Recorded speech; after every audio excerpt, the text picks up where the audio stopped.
अध्याय 5 दीर्घायु मास्टर्स।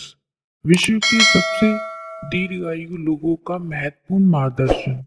दीर्घायु लोगों का बहुमूल्य मार्गदर्शक। जब हमने इस किताब की शुरुआत की थी तो हमारा मकसद सिर्फ इतना ही जानना था कि आनंदमय और दीर्घायु जीवन जीने के लिए कौन से पहलू जरूरी हैं, बल्कि जो लोग लंबी आयु के हैं वे उसके बारे में क्या कहते हैं। यह जानना भी हमारे लिए उतना ही महत्वपूर्ण था।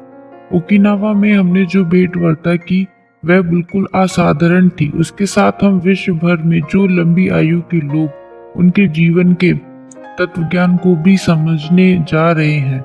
हम ऐसे लोगों के बारे में बात करेंगे जो 110 सालों से ज्यादा समय से जिंदा रहते हैं।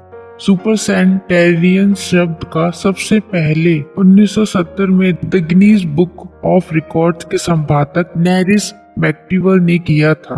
सन 1990 में विलियम मिस्ट्राउ और नील हाउस ने सुपर सेंटेरियन शब्द का ज्यादा प्रचार किया। विश्व भर में तकरीबन 350 से 400 लोग ऐसे हैं जिनकी उम्र 110 साल से ज्यादा है। हालांकि उनमें से सिर्फ 74 लोगों की उम्र के प्रमाण उपलब्ध हैं। ये लोग भले ही सुपर हीरो ना हो, लेकिन इतना तो पक्का है कि इन लोगों ने बाकी लोगों से ज्यादा समय पृथ्वी पर बिताया। आज जिस प्रकार से विश्व में लोगों की मौत औसत आयु बढ़ रही है, उसमें यकीनन सुपर सेंटेरियंस की संख्या बढ़ने की संभावना है। आइए अब यह समझते हैं कि इन दीर्घायु लोगों का अपने जीवन के प्रति क्या कहना है। मिसाओ ओकुनावा, उम्र 118 साल। खाना खाइए, नींद लीजिए और दीर्घायु बनिए। आपको आराम करने की कला सीखनी होगी। जेरा टेक्नोलॉजी रिसर्च ग्रुप के परीक्षण के हिसाब से अप्रैल 2014 तक मिसाओ ओकावा विश्व के सबसे ज्यादा आयु की महिला के तौर पर जानी जाती हैं। अब अस्पताल में उनकी मौत हुई। इस वक्त उनकी उम्र 118 वर्ष और 26 दिन थी। सन 1818 में एक टेक्सटाइल व्यापारी के घर में मिसाओ का जन्म हुआ था। उसके बाद 3 सदियों में जीने वाली इस महिला ने अपनी जीवन में कई सारी चीजें देखी। 110 साल की उम्र तक वह अकेली रहती थी और किसी की मदद के बिना अपने सभी काम खुद करती थी। जब लोगों ने उनके रोज के कामों के बारे में पूछा तो उन्होंने बताया सुशी पद्धति से खाना बनाना और नींद लेना। उनके इस जवाब में हम और हर चीज जोड़ सकते हैं, जीने की उनकी इच्छा शक्ति। जब लोगों ने उनसे दीर्घायु का राज पूछा तो उन्होंने हंसते हुए जवाब दिया, मैं भी वही खोज रही हूँ। जापान लंबी आयु वाले लोगों की भूमि है, यह बात साबित हो गई। 112 वर्ष और 140 दिन जीने वाली सकारी मामोई इनकी जब मौत हुई तब वे विश्व के सबसे बुजुर्ग पुरुष थे, लेकिन उस वक्त भी उनसे ज्यादा उम्र वाली 57 महिलाएं जीवित थीं। मारिया कपोवाइला कभी भी मांसाहार नहीं किया। सन 1881 में एक्वाडोर में जन्मी मारिया कोपोहिवा का जन्म गिनीज बुक ने विश्व की सबसे उम्रदराज महिला के तौर पर दर्ज किया है। सन 2006 में उनकी निमोनिया से मौत हो गई थी। उनके 3 बच्चे, 12 पोते और 20 परपोते थे। 107 साल की उम्र में दिए हुए अपने आखिरी साक्षात्कार में उन्होंने अपनी यादों और विचारों के बारे में बताया, मैं खुश हूँ और इतनी लंबी आयु देने के लिए हमेशा ईश्वर को धन्यवाद देती हूँ। मुझे कभी भी ऐसा नहीं लगा था कि मैं इतने साल जिंदा रहूंगी। मेरे पति एंटियोना कोफिया जहाज पर कप्तान थे और जब उनकी मौत हुई थी तब वह 74 साल के थे। तब मेरे साथ 2 बेटियां और एक बेटा था। उसके बाद उनका संसार बढ़ता गया और आज मेरे पोते और परपोते भी हैं। वैसे देखा जाए तो पुराने जमाने में चीजें काफी अच्छी होती हैं। लोग बहुत ही अपनेपन से रहते हैं। हम नाचते हैं, खेलते हैं, उसमें से भी एक अनोखा अनुशासन होता है। मुझे मायरिया लुसेन अलार्कन का गाना बहुत पसंद आता है। आज भी मुझे उसके सभी बोल याद हैं। आज भी मुझे कई प्रार्थनाएं याद हैं और आज भी मैं उन्हें बोलती रहती हूँ। मौका मिलने पर आज भी मैं गाना गाती हूँ, नाचती हूँ। स्कूल के वक्त में जो हाथों से चीजें बनाती थी वह काम में आज भी करती हूँ। भूतकाल की उन यादों को याद करते करते वह अचानक नाचने लगी। उनके अंदर की ऊर्जा देखकर ऐसा महसूस हुआ मानो वह कई साल जवान हो गई हूँ। जब उनसे उनकी लंबी आयु का राज पूछा तो उन्होंने कहा, राज जैसा तो कुछ नहीं है, लेकिन एक बात मैं यकीन के साथ कह सकती हूँ कि मैंने अपने पूरे जीवन में एक बार भी मांसाहार नहीं किया। मुझे लगता है कि मेरी लंबी आयु का यही राज है। जीने कैलमेट, सब अच्छा चल रहा है। सन 1974 में फ्रांस के एलर्स में जन्मरी जीने कॉलमेट ने 4 अगस्त 1998 को विश्व की सबसे बुजुर्ग महिला के तौर पर पहचानी गई थी। उस वक्त उनकी उम्र 122 साल वर्ष की थी। एक बार मजाक में उन्होंने बताया कि मैंने मैथुसेला से स्पर्धा की है। जीने ने अपने जीवन में कई रिकॉर्ड ब्रेक किए। जीवन के आखिरी पल तक वह स्वस्थ और आनंदित रही। 100 की उम्र तक वह साइकिल चलाती थी। 110 साल तक वह अकेले ही रहती थी। घर में छोटी सी आग लगने की वजह से सुरक्षा के हिसाब से उन्होंने केयर सेंटर जाना पड़ा। जब मोतियाबिंद की तकलीफ की वजह से उन्हें ठीक से दिखना बंद हुआ तो सिगरेट होठों तक लेकर जाना कठिन हुआ। इस वजह से उन्होंने 120 की उम्र में सिगरेट पीना बंद कर दिया। शायद उनकी लंबी आयु का राज उनके फुर्ती भरे अंदाजे में होगा, जोश भरे मिजाज में होगा। 120 की उम्र में उन्होंने कहा था, मुझे ठीक से दिखाई नहीं देता, सुनने में तो तकलीफ होती है, मेरा स्वास्थ्य भी ठीक नहीं रहता, लेकिन बाकी सब ठीक है। वॉल्टर ब्राउनिंग, अगर आपने अपने मन और शरीर को सक्रिय रखा तो आप यकीनन लंबी उम्र तक जाएंगे। सन 1896 में मिनेसोटा में जेमी वॉल्टर ब्राउनिंग ने अपने जीवन में 3 सदियां देखी। मोटोना में सन 2011 में उनकी कुदरती मौत हो गई। उनकी 2 पत्नियां थी और उन्होंने 44 साल रेलवे में सेवा की थी। 83 साल की उम्र में वे मोटोना से रिटायर हुए और जीवन के आखिरी पल तक काम करते रहे। वे अमेरिका में जन्मे दूसरी सबसे लंबी आयु के इंसान के तौर पर जाने जाते हैं। उन्होंने अपने आखिरी दिनों में काफी साक्षात्कार दिए। वह अपनी लंबी आयु का श्रेय अपनी कुछ आदतों को देते हैं। जब तक शरीर साथ देता हो तब तक काम करते रहना और दिन में सिर्फ 2 बार भोजन करना, इन बातों को वह ज्यादा महत्व देते थे। 112 वर्ष की आयु में उन्होंने बताया था कि अगर आपने अपने मन और शरीर को सक्रिय रखा तो आप यकीनन लंबी उम्र तक जाएंगे। वह अपने जीवन के आखिरी दिनों तक व्यायाम करते रहते थे। उनकी आदतों में लोगों की मदद करने की आदत भी शामिल थी। विशेष बात तो यह थी कि उन्हें मौत से डर नहीं लगता था। सन 2010 में एक मुलाकात में उन्होंने बताया कि हम सभी कभी न कभी मरने ही वाले हैं। कुछ लोग मौत से डरते हैं, पर मौत से डरने की जरूरत नहीं है, क्योंकि आपका जन्म हुआ है इसका अर्थ यही है कि आपकी मृत्यु भी हो जाएगी। सन 2011 में अपनी मृत्यु के कुछ समय पहले उन्होंने को बताया था कि मैंने ईश्वर को कहा है कि जीवन में अब इससे अच्छा कुछ नहीं बाकी है, इसलिए मेरे जाने का समय आ चुका है। अलेक्जेंडर इमेज, मैं अभी तक मरा नहीं हूँ। फॉलोड में सन 1903 में जन्मे अलेक्जेंडर इमेज केमिस्ट और पैरासाइकोलॉजिस्ट थे। सन 2014 में जब उनकी मौत हुई तब वे यूनाइटेड स्टेट में रहते थे। उस वक्त वे विश्व के सबसे ज्यादा आयु वाले पुरुष थे। इमेज अपनी लंबी आयु का श्रेय रासायनिक रहित रहने तथा मद्यपान न करने को देते हैं। जब उनका जिक्र विश्व के सबसे ज्यादा आयु के पुरुष के तौर पर हुआ तो उन्होंने बताया यह नोबेल पुरस्कार जीतना जैसा महान कार्य बिल्कुल भी नहीं है। सच बताऊं तो मुझे कभी भी ऐसा नहीं लगा था कि मैं इतनी लंबी आयु तक जी सकता हूँ। मेरी लंबी आयु का राज मैं भी नहीं बता सकता, लेकिन एक बात तो सच है, मैं अभी तक मरा नहीं हूँ। इकिगाई कलाकार, लंबी आयु का राज सिर्फ सुपर सेंटेनरियंस को ही पता हो ऐसा नहीं है। ऐसे कई सारे लोग हैं जिनका नाम भले ही गिनीज बुक में दर्ज ना हुआ हो, लेकिन उन्होंने अपनी लंबी आयु और ऊर्जा से जीवन का नया अर्थ समझाया है।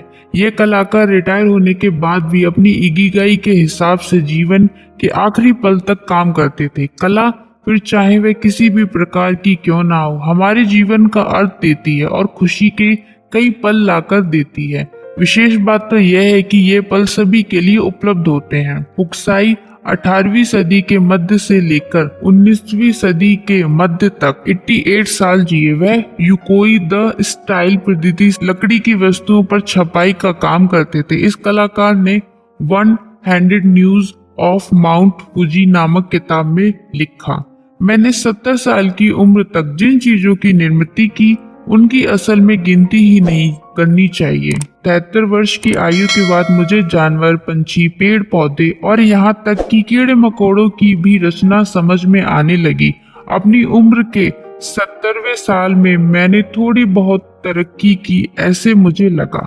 मुझे यकीन है कि 90 साल का होने तक मैं अपने कामों के रहस्य को सही तरीके से समझने लगूंगा।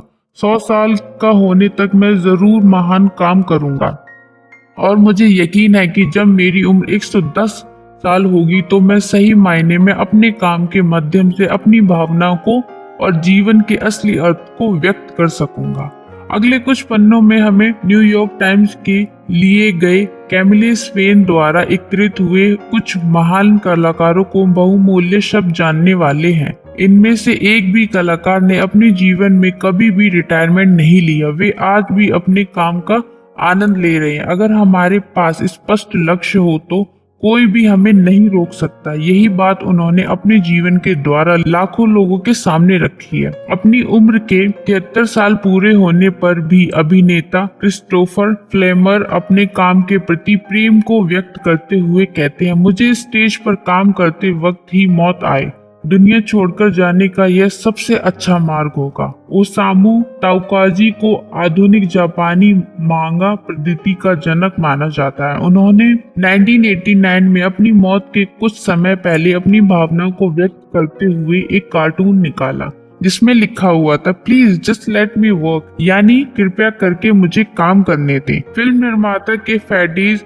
हवाईजेम 73 साल के होने के बाद कह रहे हैं कि वह जो आज भी अपना काम इतने प्रभावी तरीके से कर पाते हैं उसके पीछे एक ही वजह है और वह है अपने काम के प्रति उनका प्रेम। उनके अनुसार मेरी उम्र के कई सारे लोग हमेशा बीमारी और शरीर के साथ ना देने का बहाना बनाते हैं, लेकिन मेरा पूरा मित्र परिवार अपनी कला से प्रेम करता है और हम में से हर कोई जीवन के आखिर तक काम करता रहेगा। कॉर्मरन होरेरा, जिन्होंने अपने जीवन के 100 साल पूरे किए, 79 की उम्र में पहला कैनवास बेचा था। ताते modern and the music of modern art में उनके काम को रखा गया था। इस अवसर पर जब उनसे उनके भविष्य के बारे में पूछा गया तब उन्होंने बताया, मैं हमेशा अगला काम पूरा करने का विचार करती रहती हूँ। कुछ लोगों को यह मूर्खता लगेगी, लेकिन मैं दिन ब दिन अच्छा काम करने का प्रयास करती रहती हूँ।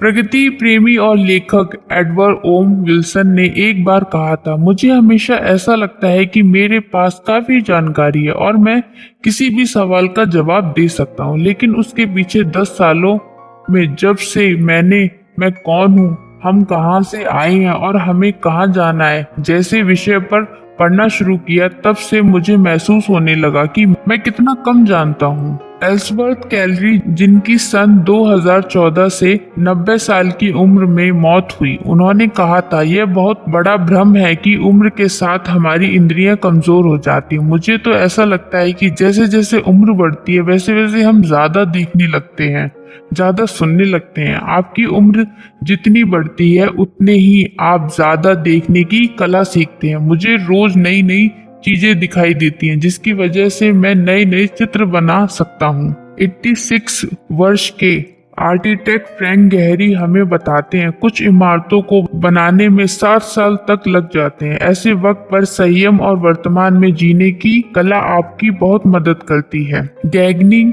विल्मोवर म्यूजिक के निर्माता गैरी को वर्तमान में रहने की कला काफी अच्छे तरीके से आती है। वह कहते हैं, आप सिर्फ वर्तमान में ही जी सकते हैं, आप कभी भी भूतकाल में नहीं जी सकते। वर्तमान में जीने के लिए आंखों और कान खुले रखें, अखबार पढ़ें और आसपास क्या हो रहा है उसके प्रति सहज रहें। हर काम के प्रति जिज्ञासा रखें। ऐसा करने से अपने आप वर्तमान में जीने लगेंगे। अध्याय 6, जापान में रहने वाले लंबी आयु के लोगों की सीख। आनंदित और लंबी आयु के लिए जापान के रीति रिवाज और कहावतें। तो चलिए शुरू करते हैं। ओगुमी पहुंचने के लिए हमें तकरीबन 3 घंटे लगे। पहले विमान से यात्रा करके टोक्यो से नहा जाना पड़ता, जो ओकिनावा की राजधानी है। कुछ महीने पहले हमने उस गांव के मुखिया को फोन करके अपने आने का प्रयोजन बताया था। वहां के सबसे लंबी आयु के लोगों से मुलाकात करने की इच्छा भी हमने जाहिर की थी।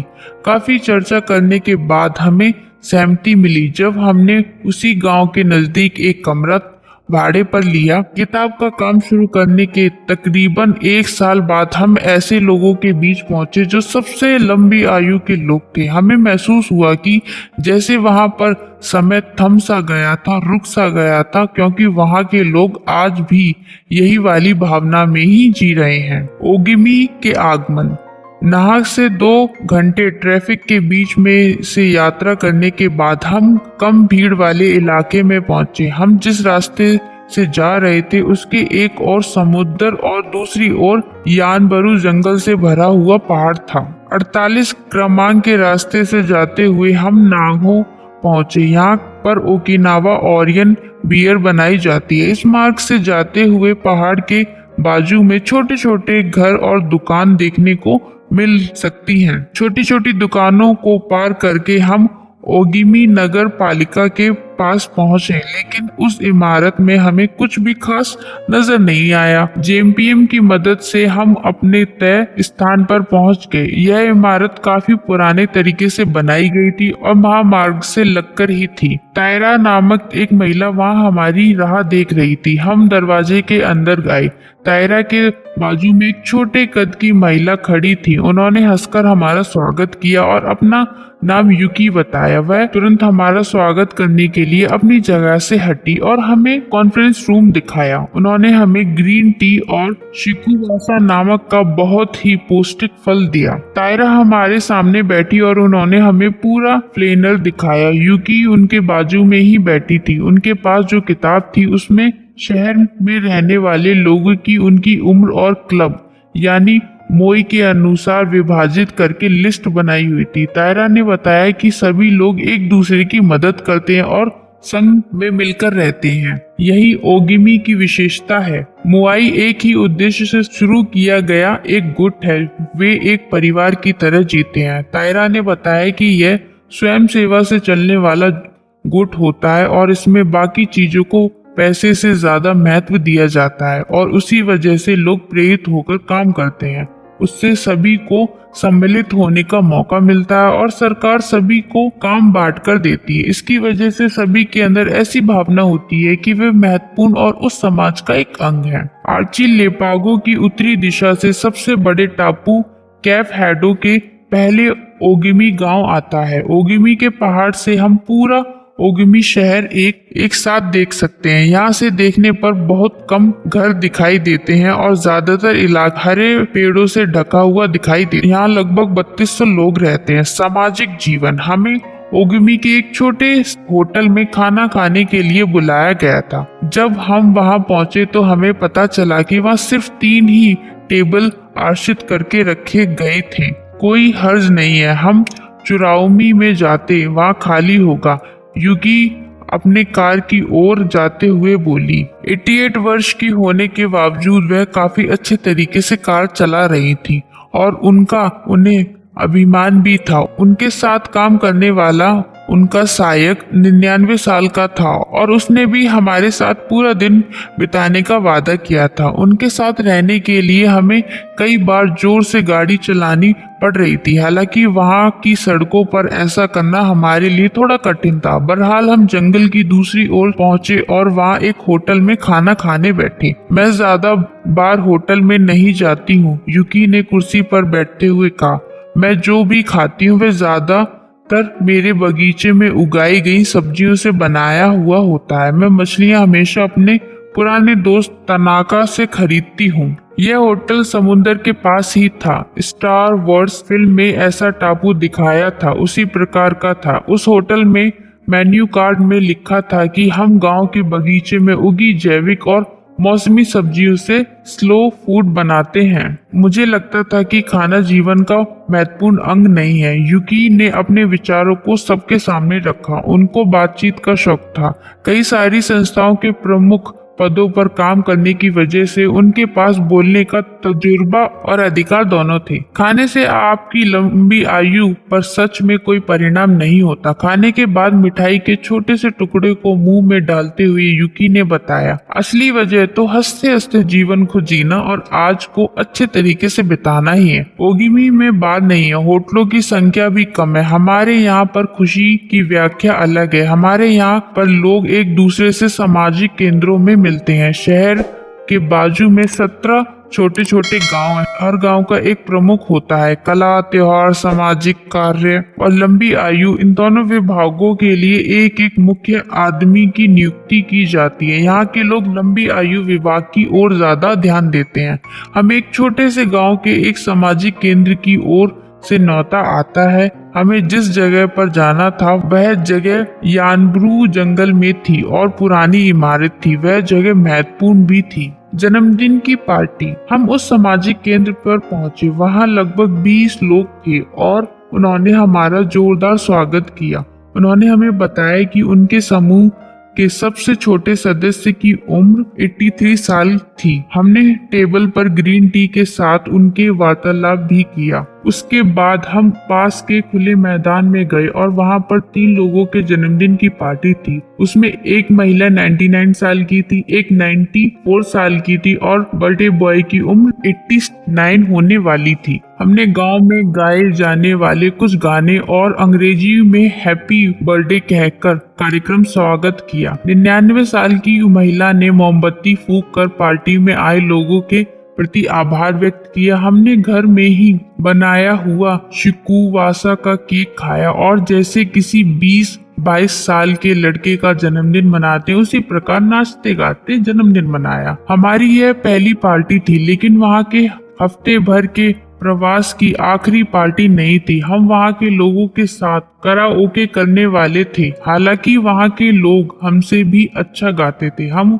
उनके पारंपरिक समारोह में सम्मिलित हुए, उनके साथ खाना खाया और नाच गाने के साथ उनकी खुशी में शामिल हुए। हर दिन एक साथ खुशी से मनाओ। ओगिमी जीवन में समारोह को काफी महत्व दिया जाता है। बुजुर्ग लोगों में काफी मशहूर खेल गेट बॉल को देखने के लिए हमें बुलाया गया था। इसमें लकड़ी के हाथों से बॉल को मारा जाता है। कम जगह में और कम साधनों के साथ यह खेल खेला जाता है, इसलिए जब 4 लोग मिलते हैं तो समय निकालकर इस खेल को खेलने में जुट जाते हैं। वहाँ के लोग आपस के प्रतियोगिताएं आयोजित करते हैं और सम्मिलित होने के लिए उम्र की कोई शर्त नहीं होती। हम भी खेल में शामिल हो गए, लेकिन दुर्भाग्यवश हमें 104 उम्र की एक महिला ने हरा दिया। सभी लोग मिलकर उन्हें प्रेरणा दे रहे थे और देखते ही देखते उन्होंने हमारे चेहरे पर आई खुशी को गायब कर दिया। वहाँ गांव में रहने वाले लोगों की खुशी के लिए खेल समारोह और सामाजिक तालमेल के साथ आध्यात्मिक विकास को भी महत्व देता है। ओकिनावा के भगवान।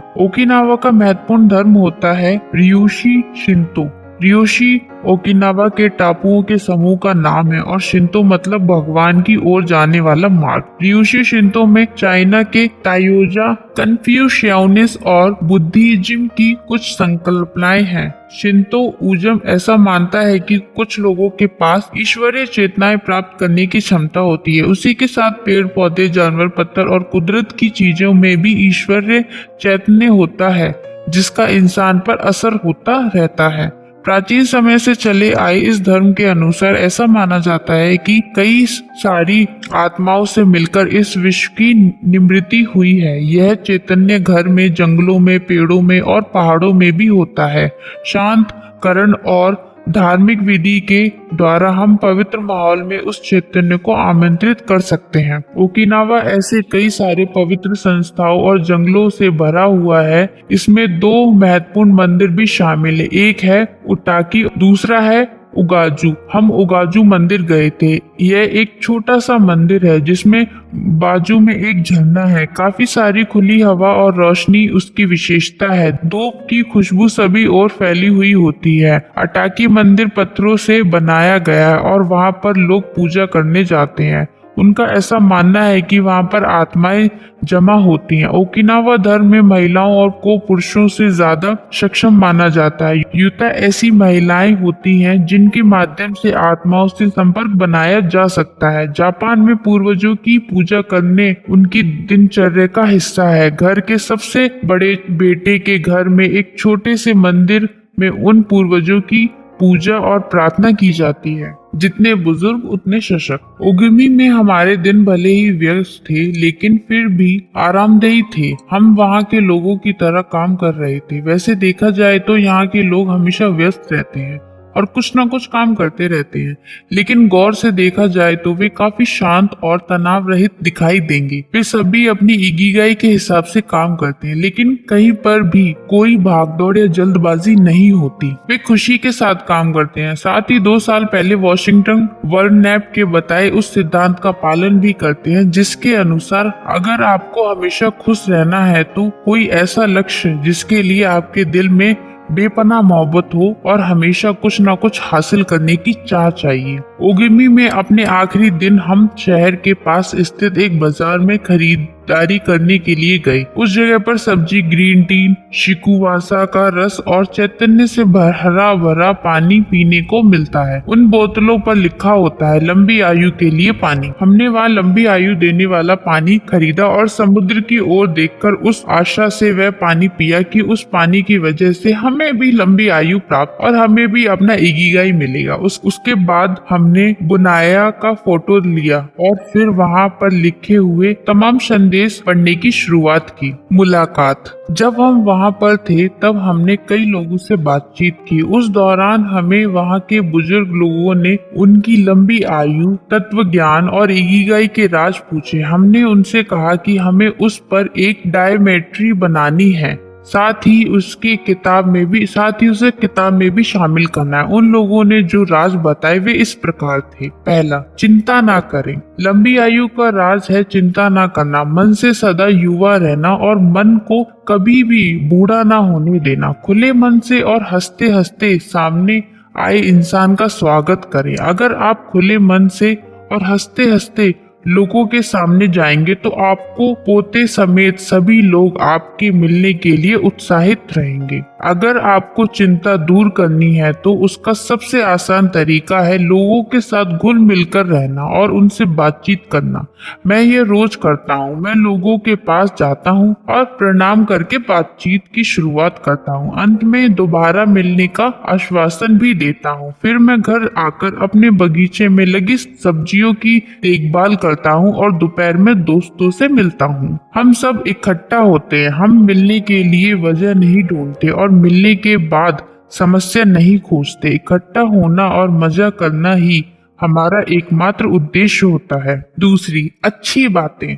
सुबह 6 बजे उठकर बगीचे में उगी सब्जियों की ओर देखना मुझे बहुत पसंद आता है। मैं वहां जाकर अपने लगाए हुए टमाटरों और मैडरिन संतरों को देखता हूँ। ऐसा करने से मुझे शांति और खुशी महसूस होती है। 1 घंटा बगीचे में बिताने के बाद मैं घर आता हूँ, नाश्ता करता हूँ। मैं अपनी सब्जी खुद अपने बगीचे में उगाती हूँ और अपने लिए खुद खाना पकाती हूँ। यही मेरा इकिगाई है। बूढ़े होने पर भी अपनी बुद्धि को तेज रखने की कला आपकी उंगलियों में है। अगर आपने अपने हाथ चालू रखे यानी सदा सक्रिय रहे तो यकीनन आप 100 साल जिएंगे। मैं अलार्म लगाकर ठीक 4 बजे उठता हूँ। उसके बाद कॉफी पीता हूँ, फिर हल्का सा व्यायाम करता हूँ। उस व्यायाम की वजह से मुझे दिन भर के लिए ऊर्जा मिलती है। मैं हर चीज को थोड़ा थोड़ा खाती हूँ। मुझे लगता है यही मेरा लंबी आयु का राज है।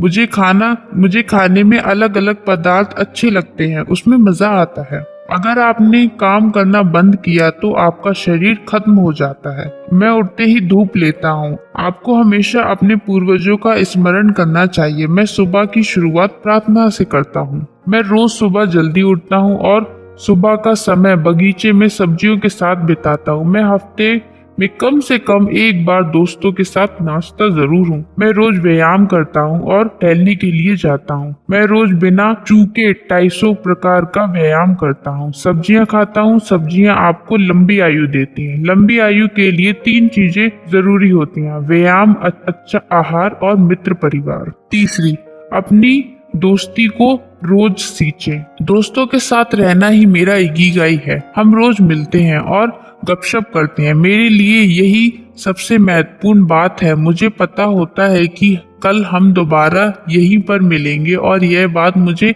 काफी अच्छी लगती है।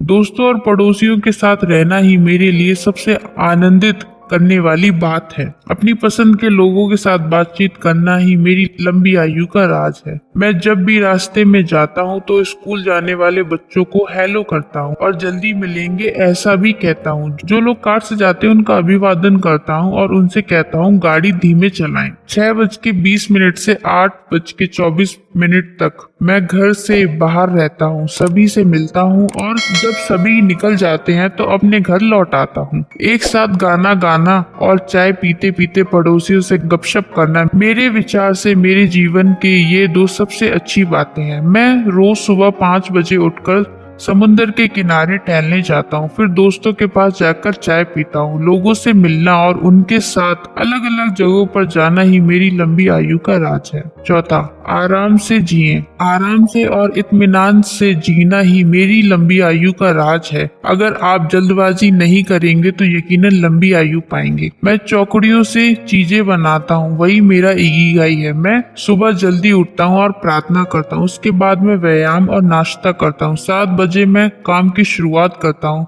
5 बजे तक यह जब तक मन करता है तब तक काम करता हूँ। उसके बाद दोस्तों से मिलने जाता हूँ। रोज नई नई चीजें करना और हमेशा व्यस्त रहते हुए एक समय में एक ही काम करना, यही मेरी लंबी आयु का राज है। मैं किसी भी काम को अपने ऊपर हावी नहीं होने देता और यही सबसे महत्वपूर्ण बात है। जल्दी सोएं, जल्दी उठे और लंबी आयु पाएं।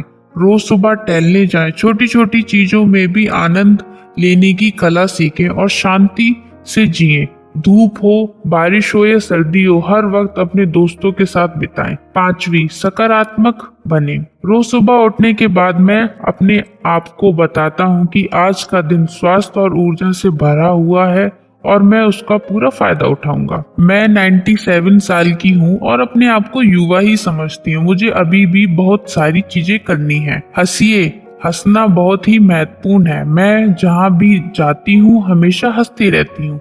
मैं 100 साल तक जीऊंगी, यही मेरी प्रेरणा है। ओगिमी जीवन की सबसे महत्वपूर्ण बात है सदा खुश रहना। मुझे इस समाज से जो भी मिला और उसे वापस देना ही मेरे लिए सबसे महत्वपूर्ण है, इसलिए मैं हमेशा सामाजिक कार्यों में सम्मिलित होता हूँ।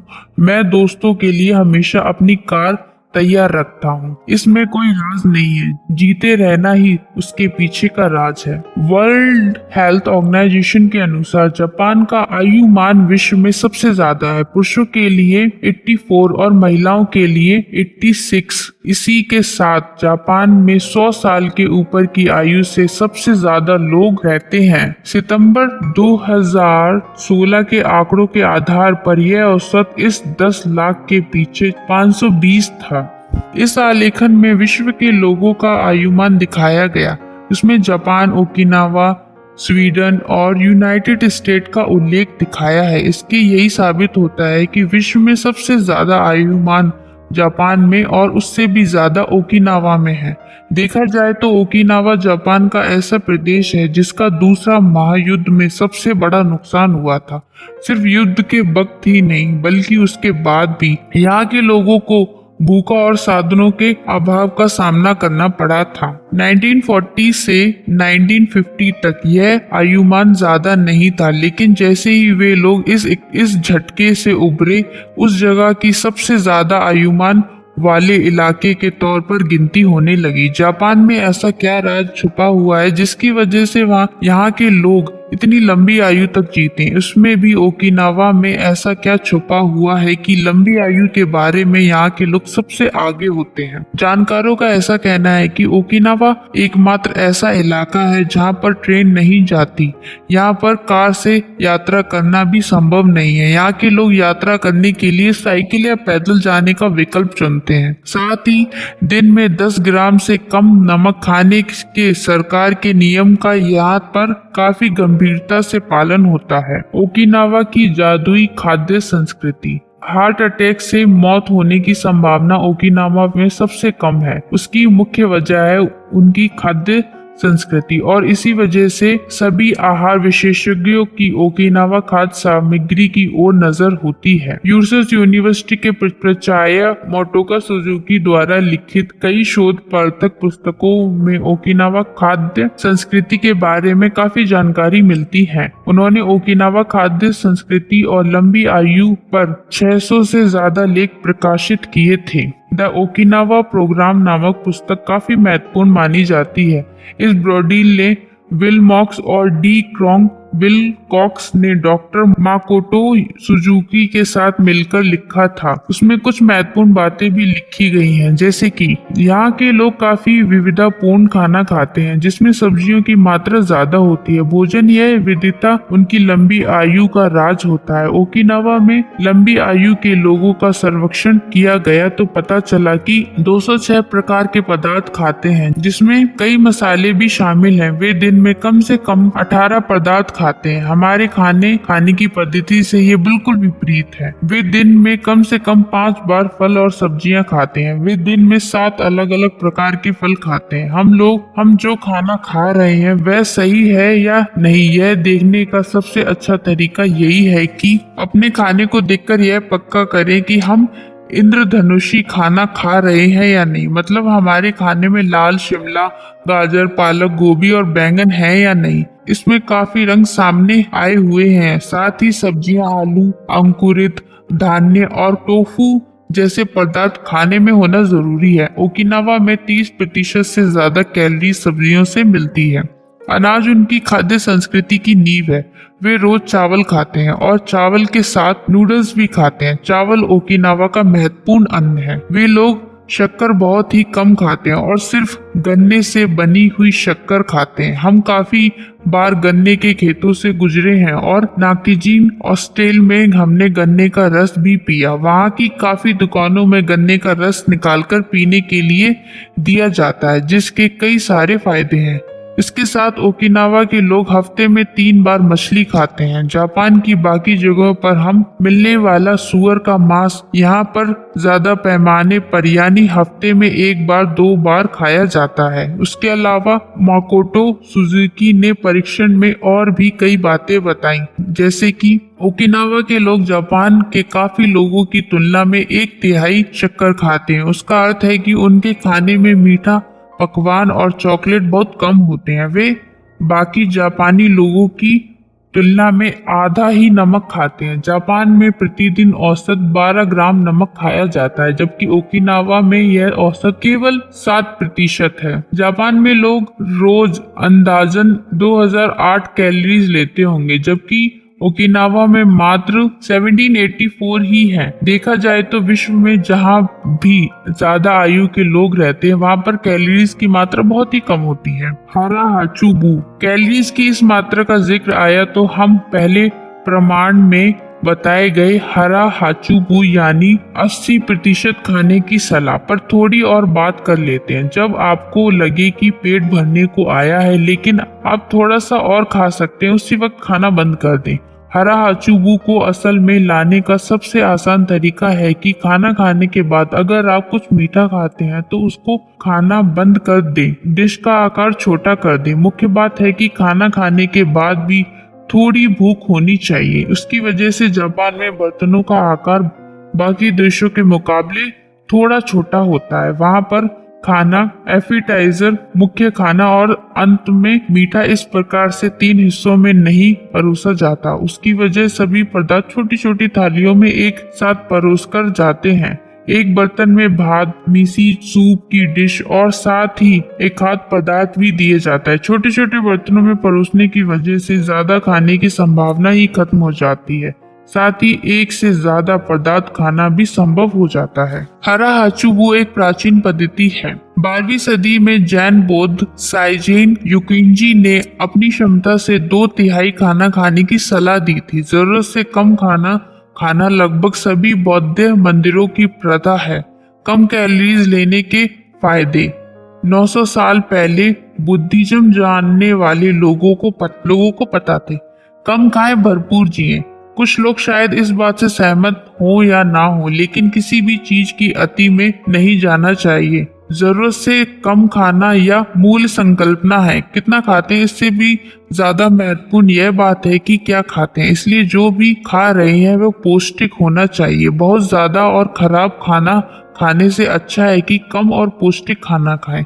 कम कैलोरीज लेना लंबा जीवन जीने के लिए महत्वपूर्ण है। अगर ज्यादा मात्रा में कैलोरीज लें तो आलस आने की संभावना होती है। शरीर की सभी ऊर्जा खाना पचाने में लग जाती है। कम कैलोरीज का और एक फायदा है, आईजीएफ की मात्रा कम होती है। आईजीएफ एक ही वजह से उम्र बढ़ने की प्रक्रिया शुरू होती है। कैलोरीज कम लेने से लंबी आयु में योगदान होता है या नहीं यह कहना कठिन है, लेकिन उनकी वजह से मोटापा कम होता है। दूसरे स्तर पर डायबिटीज से बचना और कैंसर जैसी बीमारियों को टालना आवश्यक संभव होता है। 80% का नियम हफ्ते में 1 या 2 दिन का उपवास रखने से भी प्राप्त किया जा सकता है। 4.2 सूत्र के अनुसार हफ्ते में 2 दिन उपवास रखने का सुझाव दिया जाता है। इन 2 दिनों में हर दिन 400 कैलोरीज खाने की सलाह दी जाती है। बाकी दिनों में नियमित कैलोरीज ले सकते हैं। उपवासों के कई सारे फायदे हैं। हजम करने की प्रक्रिया अच्छी होना और आराम मिलना भी शामिल है। ओकिनावा खाद्य संस्कृति के 25 कुदरती एंटीऑक्सीडेंट। तो चलिए जानते हैं क्या है। एंटीऑक्सीडेंट ऐसे अणु होते हैं जो पेशियों में होने वाली ऑक्सीडेशन की प्रक्रिया को धीमा करते हैं, उम्र बढ़ने की प्रक्रिया को धीमा करते हैं। ग्रीन टी एक ऐसी कुदरती एंटीऑक्सीडेंट है। ओकिनावा में यह कुदरती एंटीऑक्सीडेंट लगभग रोज लिया जाता है। आगे दिए गए ओकिनावा खाद्य संस्कृति के 14 कुदरती एंटीऑक्सीडेंट ऐसे अणु होते हैं जो पेशियों में होने वाली एंटीऑक्सीडेंट की प्रक्रिया को धीमा करते हैं, उम्र बढ़ने की प्रक्रिया को धीमा करते हैं। ग्रीन टी ऐसी ही एक कुदरती एंटीऑक्सीडेंट है। ओकिनावा में यह कुदरती एंटीऑक्सीडेंट लगभग रोज लिया जाता है। आगे दिए गए 14 पदार्थ भी उनकी जीवन शैली का अंग है। पहला, टोफू, मिसो, टूना, गाजर, गोया, कोम्बू, गोभी, नोरी, प्याज, सोया, हुचिमा, सोयाबीन, मीठे आलू, मिरपूड़, सनपिंछा, मन जीतने का प्रभावी तंत्र। ओकिनावा में किसी भी और चाय की तुलना में सनपिंछा बहुत ज्यादा मात्रा में पी जाती है। इसमें ग्रीन टी और जैस्मिन की चाय का मिश्रण होता है। सन 1988 में Okinawa institute of science and technology में शिरोका शो के लिए किए गए अध्ययन में यह पता चला कि जैस्मिन चाय की वजह से खून के अंदर कोलेस्ट्रॉल की मात्रा कम होती है। ओकिनावा में विभिन्न प्रकार की सनपिंछा मिलती है। यह मशीन के द्वारा भी बनाई जाती है। एंटीऑक्सीडेंट ग्रीन टी के साथ वह जैस्मीन के फायदे भी हासिल करवा देती हैं। इसमें हृदय विकार की संभावना कम होती है, रोग प्रतिरोधक शक्ति बढ़ती है, तनाव कम होता है, कोलेस्ट्रॉल की मात्रा भी घटती है। ओकिनावा में लोग दिन में 3 कप सनपिंछा पीते हैं। विश्व में बाकी जगह पर इतनी अच्छी गुणवत्ता की चाय नहीं मिलती, लेकिन जैस्मिन टी और अच्छी गुणवत्ता की ग्रीन टी से हम उसके जैसा फायदा ले सकते हैं। ग्रीन टी का राज। ग्रीन टी सर्दियों के वैद्यकीय फायदों के लिए जानी जाती है। आधुनिक युग में इस अध्ययन पर करने के बाद लोगों ने माना कि इसका लंबा आयु के लिए फायदा होता है। इस चाय की शुरुआत चीन में हुई, लेकिन उसे पूरे विश्व में पहुंचने के लिए काफी समय लगा। पिछले कुछ दशकों से लोगों के अंदर उसके प्रति सहजता बढ़ गई। शुद्ध कुदरती रूप से मिलने वाली इस चाय के कई सारे फायदे हैं, जैसे कि कोलेस्ट्रॉल पर नियंत्रण रखना, ब्लड शुगर की मात्रा कम होती है, रक्त विक्षरण जल्दी होता है, फ्लू से संरक्षण मिलता है, हड्डियों मजबूतियों के हमले से बचाव होता है, यूवी किरणों की वजह से होने वाले नुकसान से बच सकते हैं, शरीर की शुद्धता होती है और मूत्र पिंड के कार्य में सुधार होता है। व्हाइट टी, इसके अंदर मौजूद पॉलीफेनोल्स की मात्रा उम्र को बढ़ाने वाली प्रक्रिया धीमी करने में काम आती है। इससे विश्व का सबसे ज्यादा एंटीऑक्सीडेंट माना जाता है। व्हाइट चाय का 1 कप संतरे के रस से 12 कप उतनी ऊर्जा देता है। ग्रीन टी और व्हाइट टी पीने की वजह से उम्र बढ़ने की प्रक्रिया धीमी हो जाती है और इंसान ज्यादा जवान दिखने लगता है। शक्तिशाली शिकुवासा। शिकुवासा नींबू जैसा एक फल है। उसका सबसे ज्यादा उत्पादन ओकिनावा में होता है। यह फल काफी एसिडिक होता है। पानी में मिलाए बिना हम उसका रस भी नहीं पी सकते। उसका स्वाद नींबू और मैड्रीन संतरे के जैसा होता है। शिकुवासा में उच्च स्तर का नोबिलेटिन होता है जो एंटीऑक्सीडेंट का बड़ा स्रोत होता है। नींबू और संतरे में नोबिलेटिन की मात्रा होती है, लेकिन शिकुवासा की मात्रा 80% ज्यादा गुना होती है। नोबिलेटिन की वजह से कैंसर, टाइफाइड, डायबिटीज और मोटापा कम करने से ज्यादा फायदे होते हैं। शिकुवासा में का और बा जीवन सत्व होते हैं। बीटा कैरोटीन और मिल्सन भी होते हैं। उसका इस्तेमाल कई सारे प्राचीन पदार्थों में और स्वाद को बढ़ाने के लिए किया जाता है। उसका रस भी निकालते हैं। तो जब एक बुजुर्ग की पार्टी में गए थे तो हमें इसी शिकुवासा का केक दिया गया था। अध्याय 8 लयबद्ध व्यायाम, स्वास्थ्य और शतायु जीवन के लिए व्यायाम। ब्लू जोन में जो लोग रहते हैं उनका अध्ययन करने के बाद यही निष्कर्ष निकलता है कि वे लोग भरपूर व्यायाम भले ही ना करते हो, लेकिन भरपूर हलचल जरूर करते हैं। जब हम ओगिमी गए तो हमें एक बात वहाँ पक्की पता चल गई कि वहाँ से 80 से 90 साल के लोग भी काफी कार्यक्षम हैं। वे घर में बैठकर खिड़की से झांकते रहने और पेपर पढ़ने जैसे कामों में अपना समय नहीं बिताते। ओगिमी में रहने वाले लोग बहुत जल्दी उठते हैं, भरपूर चलते हैं, दोस्तों के साथ बातचीत करते हैं और गाना गाते रहते हैं। सुबह के नाश्ते के बाद या कई बार नाश्ता करने से पहले भी वे लोग बगीचे में काम करने जाते हैं। वे लोग कभी भी जिम में जाकर व्यायाम नहीं करते, लेकिन सदा कुछ न कुछ हलचल करते रहना मानो उनकी दिनचर्या का अंग सा हो। अगर हम शहर में रहते हैं तो कुदरती और शांत जगह पर टहलने जाना शायद हमारे लिए बहुत कठिन होगा, लेकिन अपने शारीरिक स्वास्थ्य के लिए हम हल्के फुल्के व्यायाम तो कर ही सकते हैं। आज पश्चिमी जगत में मन, शरीर और बुद्धि को स्वस्थ रखने के लिए पूरब में सदियों से प्रचलित व्यायाम पद्धति प्रचलित हो रही है। पूरब के देशों में इन व्यायाम पद्धतियों को दिनचर्या का और संस्कृति का अंग माना जाता है। योग का उद्यम भारत में हुआ और आज जापान और चीन के गांग और ताइची में उसका बहुत सारा प्रचार हो गया है। उसकी मदद से मनुष्य को शरीर और मन स्वस्थ रखने में मदद मिलती है। जाहिर सी बात है कि उसकी मदद से हम जीवन की घटनाओं का ज्यादा आनंद, ताकत और जोश के साथ सामना कर सकते हैं। सदा जवान रहने के लिए योग को सटीक तरीका माना गया और विज्ञान ने भी इसे मान्य किया है। इसकी वजह से शरीर को कई सारे असाधारण फायदे होते हैं। विशेषकर बुजुर्ग लोगों के लिए योग सबसे अच्छा व्यायाम है। ताइची का अभ्यास करने वाले लोगों में ऑस्टियोआर्थराइटिस और फ्रांसिस जैसी बीमारियां काफी कम पाई जाती हैं। उनका शरीर ज्यादा तंदुरुस्त होता है और खून का बहाव भी सही मात्रा में होता रहता है।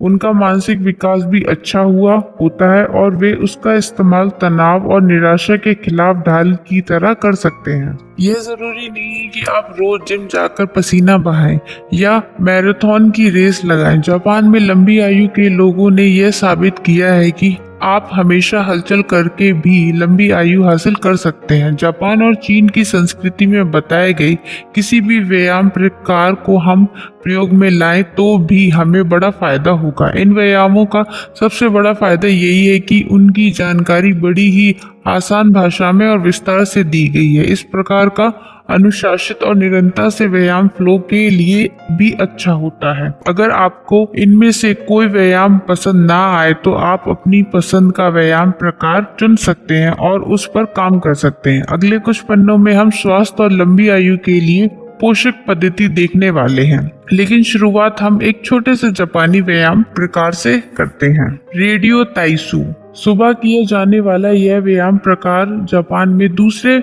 महायुद्ध के बाद किया जाने लगा। इसके नाम में जो रेडियो शब्द है वह इस बात का प्रतीक है कि उस वक्त उस व्यायाम की सूचनाएं रेडियो से दी जाती हैं। आज लोग टीवी की मदद से और इंटरनेट के द्वारा उस व्यायाम को करते हैं। रेडियो ताइसो का मुख्य उद्देश्य होता है कि उपस्थित लोगों के अंदर जोश और एकता की भावना का निर्माण करना। यह व्यायाम पाठशालाओं में पढ़ाई शुरू होने से पहले और कंपनियों में काम शुरू होने से पहले करवाया जाता है। उपलब्ध जानकारी के आधार पर जापान में 30% लोग अपने दिन की शुरुआत रेडियो ताइसो व्यायाम से करते हैं। ओगिमी में भी हमें पता चला कि जिन लोगों से हमने बात की थी उनमें से 100% लोग इससे दिन की शुरुआत करते हैं। इतना ही नहीं, हमने जिन अस्पतालों को भेंट दी वहां पर भी लोग सुबह 5 मिनट यही व्यायाम करते हैं। कुछ लोग तो कुर्सी से हिल भी नहीं पाते, लेकिन वहां पर बैठे बैठे ही वे व्यायाम में सम्मिलित होते हैं। हम भी इनमें शामिल हो जाएं और हमें महसूस हो गया कि हमारा बाकी दिन काफी जोश के साथ गुजरा था। इस व्यायाम को सभी लोग मिलकर करते हैं, जिसकी वजह से उसे बड़े से मैदान में या हॉल में कराया जाता है। इसमें सूचनाएं देने के लिए माइक और लाउड स्पीकर का भी इस्तेमाल करते हैं। आप कौन सा व्यायाम करते हैं, उससे यह तय होता है कि व्यायाम का समय कितना होगा। शरीर का तनाव हटा देगा और फिर लचीलापन देगा। इस व्यायाम का मुख्य उद्देश्य होता है, सबसे आसान रेडियो ताइसो व्यायाम प्रकार होता है। अपनी उंगलियों को ऊपर खींचकर और गोलाकार पद्धति से उन्हें नीचे लाना। यह एक हल्का फुल्का व्यायाम प्रकार होता है। शरीर के सारे अंगों और पेशियों में लचीलापन लाना इसका मुख्य उद्देश्य होता है। हो सकता है यह काफी आसान लगे, लेकिन आज के इस आधुनिक जग में हम बिना जरूरत के तो अपना हाथ कान के ऊपर भी नहीं लेकर जाते हैं। जब हम कंप्यूटर का इस्तेमाल करते हैं, फोन का इस्तेमाल करते हैं, किताब पढ़ते हैं, खाना खाते हैं, तो हमारा हाथ नीचे ही रहता है। जब हम अलमारी से या ऊपर रखी हुई किसी चीज को निकालने जाते हैं, तभी हमारा हाथ ऊपर जाता है। पुराने जमाने में लोग पेड़ से फल तोड़कर खाते थे और उनको दिन भर में कई बार हाथ ऊपर करने पड़ते थे। रेडियो ताइसो हमें ऐसा करने में मदद करता है। योग। भारत, जापान और विश्व में करीबन हर जगह पर योग काफी मशहूर है। इसे हर कोई कर सकता है। इसमें आने वाले कुछ प्रकार तो गर्भवती महिलाएं और विकलांग भी कर सकते हैं। योग की शुरुआत भारत में हजारों साल पहले हुई थी। उसका इस्तेमाल शरीर और मन को एक करने के लिए किया जाता है। संस्कृत के योग शब्द का मतलब होता है दो चीजों का एकीकरण करना, दो चीजों को जोड़ना। योग हमारे मन और शरीर को जोड़ता है, शरीर के साथ जुड़ने वाली जीवन शैली जीने में मदद करता है। योग के मुख्य उद्देश्य, तो चलिए जानते हैं योग के मुख्य उद्देश्य क्या है। हमारे मूल धर्म की पहचान होना, शारीरिक और मानसिक शुद्धि, हमें चैतन्य के नजदीक लेकर जाना। योग के प्रकार, हालांकि सभी प्रकारों का मकसद एक ही होता है, फिर भी विचित्र संस्कृतियों और रीतियों की वजह से उसके भिन्न भिन्न प्रकार होते हैं। जिन लोगों ने योग का प्रचार किया, उन्होंने उस वक्त के हिसाब से उसमें बदलाव किए। ज्ञान योग, अनुशासन और मानसिक विकास के लिए किए जाने वाला योग। इसमें ज्ञान मार्ग से खोज की जाती है। कर्म योग, हमारे और समाज के लिए उपयुक्त कृतियों पर जोर देना। भक्ति योग, चैतन्य को समर्पित और भक्ति भाव के साथ किए जाने वाला योग। मंत्र योग, मंत्र उच्चारों के मार्ग से शांति और संतुष्टि पाने का प्रकार। कुंडलिनी योग, शरीर में जो भिन्न चीजें होती हैं उन्हें इकट्ठा करके मानसिक विकास हासिल करना। राजयोग, इसे राजमार्ग भी कहते हैं, सभी मिलकर इकट्ठा फायदे की दिशा में यात्रा करना। हठ योग, जापान और पश्चिमी जगत में यह प्रकार काफी मशहूर है। विभिन्न आसनों की मदद से अपेक्षित स्थिरता तक पहुंचा जाता है। सूर्य नमस्कार करने का तरीका, सूर्य नमस्कार हठ योग की सबसे विशिष्ट क्रिया है। इसमें आपको 12 कदम पूरे करने होते हैं। पहले सीधे खड़े हो जाएं, फिर दोनों हाथों को कंधे के समांतर उठाएं, दोनों हथेलियों को ऊपर की ओर ले जाएं, हथेलियों के पृष्ठ भाग एक दूसरे से चिपके रहें, फिर उन्हें उसी स्थिति में सामने की ओर ले जाएं। तत्पश्चात नीचे की ओर गोल घूमते हुए नमस्कार की मुद्रा में खड़े हो जाएं। दूसरा, अब गहरी सांस भरें और दोनों हाथों को ऊपर की ओर ले जाएं। अब हाथों को कमर से पीछे की ओर झुकाते हुए भुजाओं और गर्दन को भी पीछे की ओर झुकाएं। तीसरा, इस स्थिति में आगे की ओर झुकते हुए श्वास को धीरे धीरे बाहर निकालें। हाथों को गर्दन के साथ कानों से लाते हुए नीचे लेकर जाएं और हाथों से जमीन का स्पर्श करें। अब कुछ क्षण इसी स्थिति में रुके रहें और घुटनों को एकदम सीधे रखें। चौथा, इस स्थिति में हथेलियों को भूमि पर रखें। श्वास लेते हुए दाएं पैर को पीछे की ओर ले जाएं। अब गर्दन को ऊपर की ओर उठाएं। अब इस स्थिति में कुछ समय तक रुकें। पांचवा, इस स्थिति में श्वास को धीरे धीरे छोड़ते हुए बाएं पैर को पीछे की ओर ले जाएं। ध्यान रहे इस स्थिति में दोनों पैरों की एड़ियां परस्पर मिली हुई हो और गर्दन को नीचे झुकाकर थोड़ी को कंठ में लाने का प्रयास करें। छठवीं, इस स्थिति में धीरे धीरे श्वास लें और शरीर को पृथ्वी के समांतर रखें। जैसे आप दंडवत प्रणाम के समय होते हैं, ठीक उसी प्रकार शरीर को पृथ्वी के समांतर रखें। अब घुटने, छाती और थोड़ी पृथ्वी पर लगा दें। छाती को थोड़ा ऊपर उठाएं। अब धीरे धीरे श्वास लें। सातवीं, इस स्थिति में धीरे धीरे श्वास को लेते हुए छाती को आगे की ओर खींचें। हाथों को सीधा रखें, हथेलियां पृथ्वी पर लगी हों। अब गर्दन को धीरे धीरे पीछे की ओर ले जाएं। घुटने पृथ्वी का स्पर्श करें तथा पैरों के पंजे खड़े रहें। आठवीं, यह स्थिति पांचवी स्थिति के समान है। इसमें श्वास को धीरे धीरे छोड़ते हुए बाएं पैर को पीछे की ओर ले जाएं। ध्यान रहे इस स्थिति में दोनों पैरों की हड्डियां परस्पर मिली हुई हो। अब गर्दन को नीचे झुकाकर थोड़ी को कंठ में लाने का प्रयास करें। नौवीं, यह स्थिति चौथी स्थिति के समान है। इस स्थिति में हथेलियों को भूमि पर टिकाएं। श्वास को लेते हुए दाएं पैर को पीछे की ओर ले जाएं। अब गर्दन को ऊपर उठाएं। अब इस स्थिति में कुछ समय तक रुकें। 10वीं, यह स्थिति तीसरी स्थिति के समान है। इस स्थिति में आगे की ओर झुकते हुए श्वास को धीरे धीरे बाहर ले जाएं। हाथों को गर्दन के साथ कानों से लगाते हुए नीचे लेकर जाएं और हाथों से पृथ्वी का स्पर्श करें।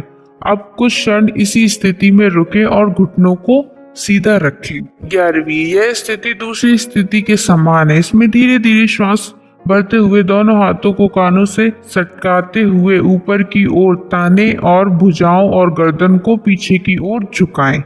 12वीं, यह स्थिति पहली स्थिति के समान रहेगी। ताइची उबान नाम से जाने जाने वाला ताइची व्यायाम जापान में सैकड़ों सालों से प्रचलित है। बुद्धिज्म और कन्फ्यूशियनिज्म में इसका जिक्र है। यह चीनी मार्शल आर्ट का एक प्रकार है। यह जापान में भी काफी मशहूर है। चीन की संस्कृति के अनुसार इस खोज को ताई सॉक्टर गुरु और मार्शल आर्ट के अभ्यासक झोंग सनफेग ने की थी। 19वीं सदी में यांग लुचान ने इसका जग भर में प्रसार किया। ताइची की मूल शुरुआत नाइजीरिया मतलब अंतर्गत मार्शल आर्ट के लिए की गई। इसका इस्तेमाल व्यक्तित्व विकास के लिए किया जाता है। चपलता का इस्तेमाल करके कम ऊर्जा में अपनी प्रतियोगियों को कैसे हरा सकते हैं, यह बात इसमें सिखाई जाती है। इसमें खुद हमला करने की बजाय खुद को बचाने पर ज्यादा जोर दिया जाता है। ताइची माने शरीर और मन का उपचार। इसका उपभोग तांत्रिक शांति और संतुष्टि के लिए किया जाता है। देश के लोगों को स्वस्थ और सशक्त रखने के लिए चीन सरकार ने खुद इस व्यायाम को लोगों तक पहुंचाया। ताइची के प्रकार। ताइची सीखने वाली कई शालाएं, उनके कई अलग अलग प्रकार भी हैं, जिसमें से कुछ यहाँ दिए गए हैं। चैन स्टाइल,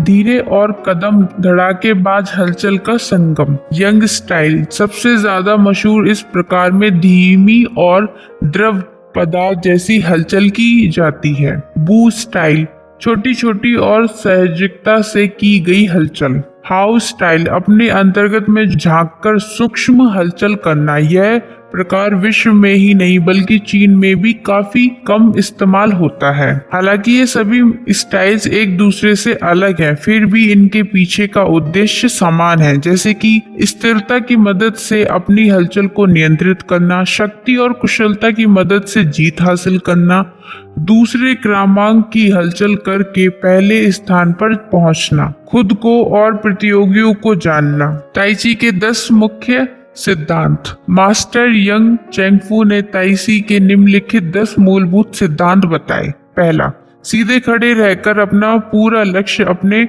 माथे पर केंद्रित करना। दूसरा, पीठ के स्नायु को तनाव देना और बाद में शिथिल करना।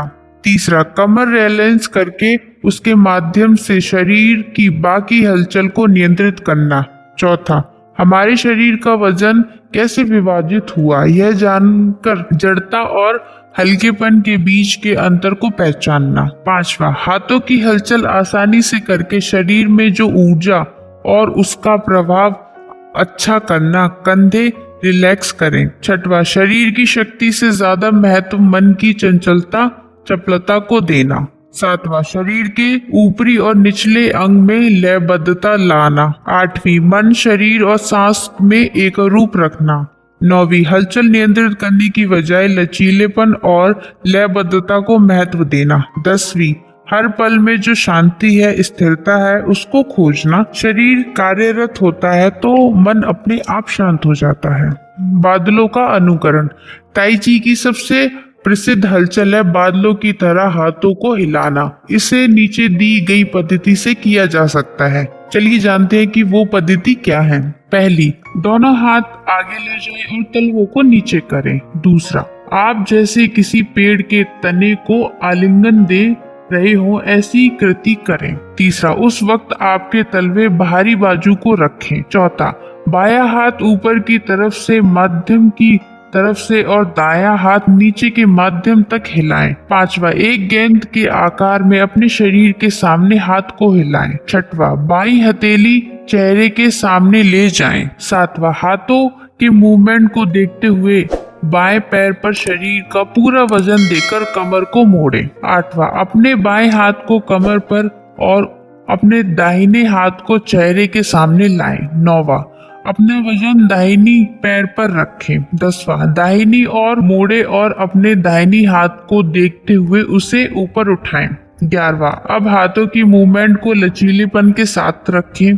12वां, हाथ को फिर से लंबा करें और धीरे धीरे उसे पहली स्थिति में वापस लाएं। कीगाक, ची कुंग नाम से जाना जाने वाला यह व्यायाम प्रकार 2 शब्दों से बना है। की मतलब जीवन की चेतना और ऊर्जा, और गॉन्ग मतलब काम। उसका अर्थ है ऐसा काम करना जिसमें आप चैतन्य के साथ जुड़ जाएं। आज की इस आधुनिक कार्य पद्धति में हम मन और शरीर को जोड़कर उसकी मदद से अपने सबसे बड़े लक्ष्य को हासिल करने की क्रिया कर सकते हैं। ऐसा कहते हैं कि 20वीं सदी की शुरुआत में यह प्रकार मार्शल आर्ट में इस्तेमाल होने वाला। 1930 से इसका इस्तेमाल अस्पतालों में भी होने लगा। उसके बाद चीनी सरकार ने ताई ची की तरह इस व्यायाम प्रकार को भी लोगों तक पहुंचाने के लिए खास प्रयास किए। किंगंग में मुख्यतः सांस लेने की प्रक्रिया पर जोर दिया जाता है।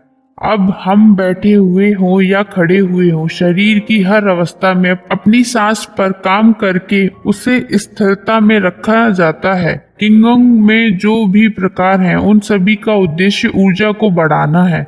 हालांकि उसके अंदर जो हलचल है वह काफी धीमी होती है, लेकिन उसमें काफी संयमित हलचल होती है।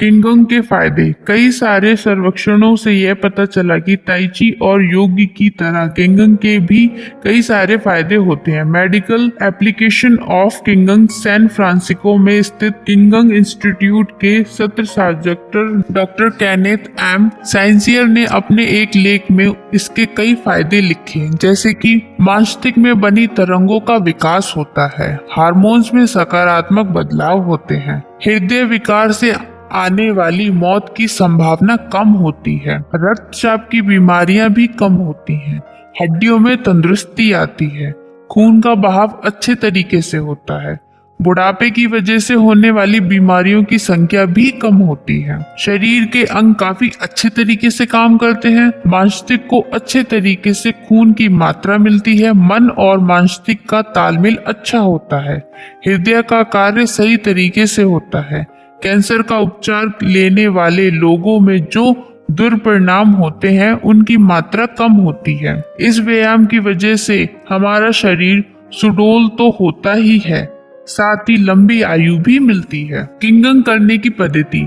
किंगंग का व्यायाम करने से पहले हमें यह जानना होगा कि हमारे पूरे शरीर में ऊर्जा भरी हुई है। शरीर में स्थिति उस ऊर्जा का सही तरीके से नियोजन कैसे करना है, यह हमें पता होना चाहिए। जैसे कि पहला, ताओ शेन, सही आसन में बैठना, जमीन से जुड़े हुए होना अति आवश्यक है। ताओ शिया, सांस का नियोजन, सांस धीमी गति से लेते हुए संयमित और शांत रहना। ताओ हसीन, मन का नियोजन, यह स्टेप बहुत ही कठिन होता है क्योंकि उसमें मन को विचार रहित रखना पड़ता है। ताओ ची, ऊर्जा का नियोजन, पहले 3 घटकों का उचित समन्वय करके ऊर्जा की सही मात्रा में नियंत्रित करना। ताओ शेन, चैतन्य का विनियमन, द इंसेंस ऑफ ताईजी की किंगडम में यजीविन मिंग कहते हैं कि चेतना शक्ति भी है और नींव भी। इस प्रकार से पूरे शरीर इकट्ठा होकर एक ही दिशा में कार्यरत होता है और एक ही लक्ष्य के लिए काम करता है। किंगडम में 5 सिद्धांत पर काम किया जाता है: पृथ्वी, जल, लकड़ी, धातु और अग्नि। इस व्यायाम के माध्यम से 5 प्रकार की ऊर्जा संतुलित होती है, जिसमें शरीर के अंग और मस्तिष्क के कार्य विकसित होते हैं। यह व्यायाम कई तरीके से किया जाता है। हम किंगडम इंस्टीट्यूट इन बार्सिलोना को मारियल इसाबेल गार्सिया मैनरिल की पद्धति देखेंगे। पृथ्वी, अपने पैरों में कंधे की चौड़ाई जितना अंतर रखते हुए सीधे खड़े हो जाएं। फिर पैरों में जो अंतर है उसे थोड़ा बढ़ाएं ताकि आप आसानी से खड़े हो सकें। अपने कंधों को थोड़ा झुकाएं और अपने शरीर को ढीला और बाहों को शरीर के बाजू में ढीला छोड़ दें। सांस लेते हुए अपने हाथों को अपने कंधों तक उठाएं। उस समय हथेलियों को नीचे की तरफ देखें। जब आप सांस छोड़ते हैं तो अपने घुटनों को थोड़ा मोड़ें और अपनी बाहों को पेट तक नीचे ले जाएं। उस समय हथेलियों को अंदर की ओर रखें। कुछ पल के लिए इस अवस्था में रहें और अपनी सांस पर ध्यान केंद्रित करें। जल, पृथ्वी की अवस्था से शुरुआत करें। घुटनों पर झुकें और सीना सीधा करके नीचे देखें। पुच्चे स्थित को सीधा करते हुए देखें। जब आप फिर से सांस लें तो पृथ्वी पर वापस आएं। इस प्रक्रिया को 3 बार करें। लकड़ी, शरीर पृथ्वी की अवस्था से शुरुआत करें। सांस लेते हुए हाथ ऊपर करें और फिर एक तरफ ले जाएं और एक गोलाकार आकार बनाएं। ऐसा करते करते हाथों को गर्दन तक लाएं। हाथों और कोहनियों को एक लाइन में रखें। इसके बाद सांस छोड़ते समय उसी प्रकार को उल्टा करें। पहले स्थान पर आ जाएं। यही क्रिया 3 बार करें। धातु, पृथ्वी की अवस्था से शुरुआत करें और अपने हाथों को अपनी छाती तक उठाएं।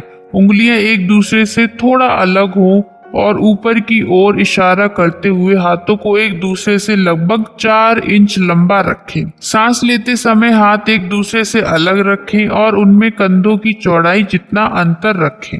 सांस छोड़ते समय फिर से दूसरे पॉइंट्स में जो बताया गया वही करें। इस गतिविधि को 3 बार करें। जब आप अपने हाथों को एक दूसरे के करीब लाते हैं और दूर ले जाते हैं तब उनमें उत्पन्न होने वाली ऊर्जा का अनुभव करें। आग, पृथ्वी आसन से शुरुआत करें। सांस लेते हुए हथेलियां एक दूसरे की ओर रखते हुए दोनों हाथों के बीच कुछ दूरी रखकर उन्हें हृदय तक ऊपर लेकर आएं। अपने हृदय की ऊर्जा को जानने के लिए अपना हाथ घुमाएं। कमर से थोड़ा बाएं मुड़ें और अपने हाथों को जमीन के समांतर रखें और हलचल करें। दोनों हथेलियों को एक दूसरे की तरफ रखें और अपने हाथों को एक दूसरे से दूर ले जाएं। ऊपर का हाथ कंधों तक ले जाएं और नीचे का हाथ कमर तक ले जाएं।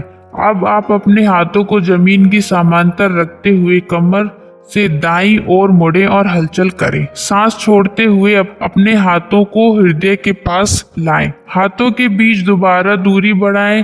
ऊपरी हाथ कंधे तक और निचला हाथ कमर तक नीचे ले जाएं। व्यायाम को पूरा करें। पृथ्वी की स्थिति से शुरुआत करें। हथेलियों को नीचे रखें और सांस लेते समय अपने हाथों को कंधों तक उठाएं। सांस छोड़ते हुए अपने हाथों को छोड़ें और वू स्थिति में लाएं। शिएत्सु, हाथ के अंगूठे और हथेली के दबाव की मदद से ऊर्जा पर काम करने का यह तरीका 19वीं सदी की शुरुआत में जापान में बनाया गया था। उसका उपयोग मुख्य रूप से गठिया के लोगों के इलाज के लिए किया जाता था। शरीर को तनाव देते हुए श्वसन क्रिया के माध्यम से अपने शरीर के सभी अंगों को संतुलन बनाए रखना। व्यायाम का कोई भी प्रकार एक जैसा नहीं करना चाहिए, यह आवश्यक नहीं। उसके पीछे के उद्देश्य को समझकर शरीर की सही तरीके से हलचल करना अधिक महत्वपूर्ण है। उसके पीछे उद्देश्य शरीर का तनाव देना और ढीला छोड़ना जो सफल होना चाहिए। ताओ यिन का मतलब कोई भी एक हलचल नहीं। शरीर को दिया गया तनाव, गर्दन का उठना, चलना, सोना, खड़े होना या एक जगह रुकना, ये सब ताओ यिन ही है। अच्छी तरह से सांस लें और लंबे समय तक जीवित रहें। मन और शरीर को विकसित करने के लिए कई स्थानों से एकत्रित की गई जानकारी का एक संग्रह है। जुजिन शुशु यह पुस्तक 13वीं शताब्दी में बहुत प्रसिद्ध थी। इस प्रक्रिया का आविष्कार 6वीं शताब्दी के चीनी चिकित्सक और लेखक सन सिमाओ ने किया था। इसमें ध्वनि और आंदोलन माध्यम से आपके हृदय को शांत करने के लिए 6 अलग अलग तरीके का उपयोग किया गया। 6 आवाज क्यूसू शा जैसी उच्चलित होने वाली या ध्वनि एकरत के लिए उपयोगी है। ही हर जैसी उच्चरित होने वाली यह ध्वनि हृदय से संबंधित है। सी सर जैसी उच्चरित होने वाली यह ध्वनि फेफड़ों से संबंधित है। ट्राई चू की तरह सुनाई देने वाली यह ध्वनि यकृत से संबंधित है। हु की तरह सुनाई देने वाली यह ध्वनि पलहिया से संबंधित है। कसी शी से सुनाई देने वाली यह ध्वनि पूरे शरीर से संबंधित है। सन सीमाओं ने एक कविता के माध्यम से इस बात का वर्णन किया कि विभिन्न मौसमों में इन ध्वनियों के माध्यम से एक अच्छा जीवन कैसे जिया जा सकता है। यह कविता आपको यह भी बताती है कि जब आप ध्वनि निकालते हैं तो आपको किस अंग के बारे में सोचना है। बसंत में कसू कहकर अपनी आंख छलकाएं तो वुड आपके लीवर को ठीक कर देगा। गर्मियों में ही का लाभ लें तो हृदय को स्वस्थ रखने में मदद मिलेगी। बारिश में मौसम में सी का इस्तेमाल करें तो यह फेफड़ों की मदद करेगा। चुई की मदद से यकृत को दें साथ तो आपके अंदर का पानी होगा उसमें शांत। किसी की मदद से दे गर्मी को मात और सभी मौसमों में एक लंबी सांस लें जो है पाचन के लिए खास। सांस छोड़ना उतना धीमा है कि आपके कानों को आवाज सुनाई नहीं देगी और यह सब प्राप्त करने के लिए उपयोग में लाएं सराव का तंत्र। यही है सुख और स्वस्थ जीवन का मंत्र। इस अध्ययन में वर्णित सभी संस्कृतियों को समझना शायद आसान नहीं होगा, लेकिन अगर आप इनमें से किसी एक धागे की तलाश करते हैं तो आप पाएंगे कि हर किसी ने सांस और गति का समन्वय किया है। जब हम अपनी सांस और शरीर का समन्वय करते हैं तो हम अतीत और भविष्य की चिंता किए बिना वर्तमान में जीना शुरू कर देते हैं। सबसे बड़ा लाभ यह है कि आप श्वास लेते वक्त और छोड़ते वक्त जागृत रहें। अध्याय 9 दृढ़ता और वाबी साबी चिंता और तनाव का स्वास्थ्य पर परिणाम ना होने देते हुए चुनौतियों का सामना कैसे करें। दृढ़ता यानी क्या। इकिगाई स्पष्ट होने वाले लोगों में एक चीज सामान्य रूप से पाई जाती है कि वे अपनी इकिगाई को हासिल करने के लिए किसी भी हद तक जा सकते हैं। परिस्थितियां पूरी तरह उनके खिलाफ हो तो भी और उनके समस्याओं का सामना करना पड़े तो भी वे अपनी इकिगाई को नहीं छोड़ते।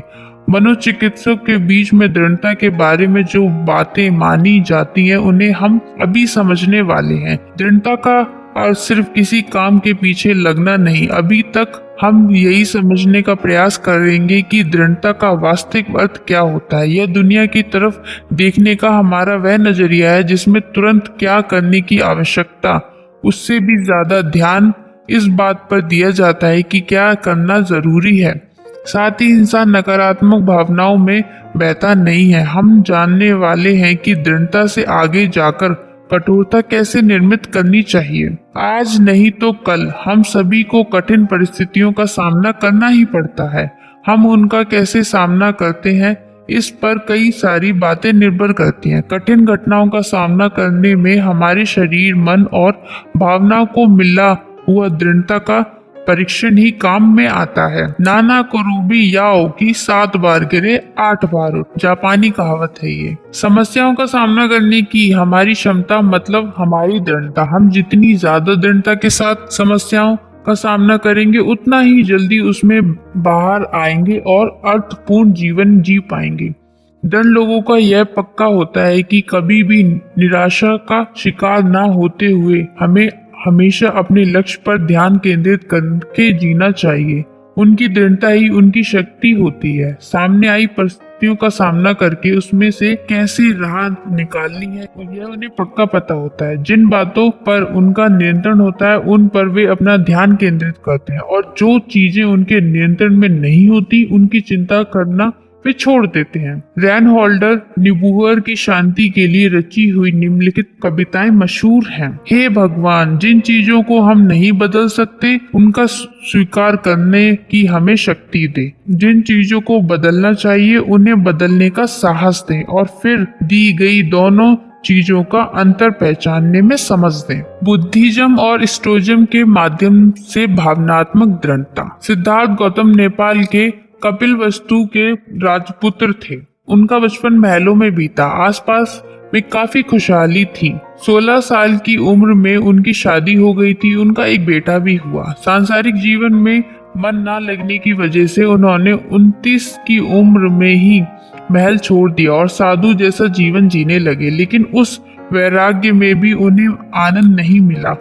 उन्हें जिस आनंद की तलाश थी वह उन्हें ना महल में मिला ना ही सब कुछ छोड़कर। तब उन्हें पक्का हुआ कि ये दोनों भूमिकाएं गलत हैं। मनुष्य को संसार में रहकर सभी चीजों का लाभ भी लेना चाहिए और साथ ही उन सभी चीजों से किसी भी पल मुक्त होने के लिए जो सहजता आवश्यक है वह भी उसके पास होनी चाहिए।